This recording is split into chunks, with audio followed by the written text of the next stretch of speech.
ilma kana fira qulqulluu sadarkaa tokko ameen. Kiristoos du'aa ka'ee aangoo humna guddummaadhaan seexana hidhee kana boodas kabajamoo abbaa keenyaa luba Saamu'eel akkasuma obboloota koo daaqonoota harmoolii abboolii qeerroof qarreen maatiin Waaqayyoo biyya keessas biyya alaas karaa sooshaal miidiyaas warroonni du'achaa jirtan maatiin Waaqayyoo maatiin Fayyisaa Addunyaa akkam bultanii akkam turtanii akkam ooltanii maqaan Waaqayyoo abbaa keenyaa arras bolees kan galateeffameef kan eebbifamee nuuf haa ta'u.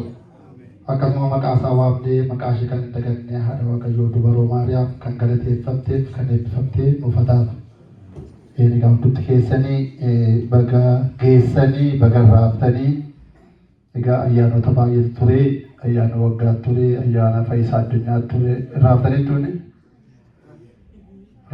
raaftaniitu warri kaan irraa warri irraa hin dhumne raaftaniitu galatooma waan tokko gaafa hojii hojjetanii riizaaltii isaa gaafa arganii namatti tola jechuudha. Kanaa achi riizaaltii qabu taanaan gaarummaa qabu kanaa fi hojii hojjetametti xiqqatus guddatus hojjetameera darbeera keessa nagaan darbuun waan tokkodha sababa ta'ee fi galata isaa jechuudha Waaqayyoof jechuudha.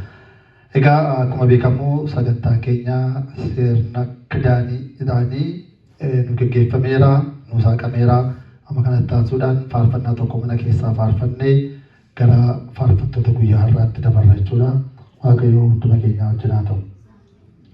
Galata Waaqayyoo kan jedhu faarsuudhaaf maqaa abbaa ilmaa fira qulqulluu sadarkaa tokkootti amannee. Galata Waaqayyoo guyyaa har'aa eebbisee nuuf kennee galata Waaqayyoo guyyaa har'aa eebbisee nuuf kennee bakka jirrurraa nu waame kaayyoonaan nu ga'e bakka jirrurraa nu waame kaayyoonaan nu ga'e.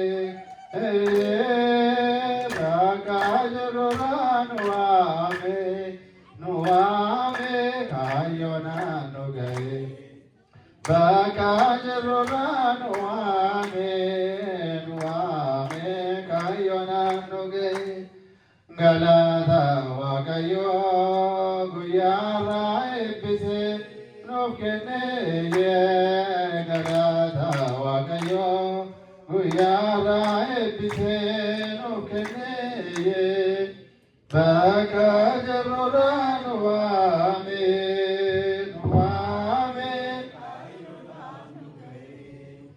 Baka jirurraa nu waame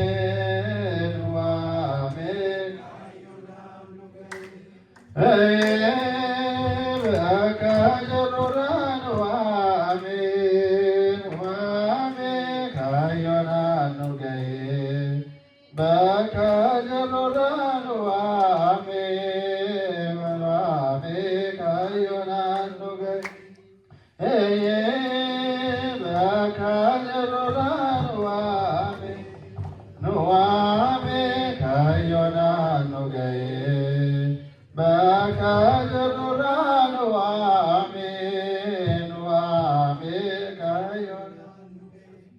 Waa'ee faarsaa isaatiif abbaan faarsaa kan galateeffameef kan eebbifamee nuuf haa ta'u. Akkasuma faarsaa ergamootaa nama qulqullootaa kan raajotaa kan simatee kan keenyas utuu nu jalaa tuffateen Waaqayyo nuuf haa simatu.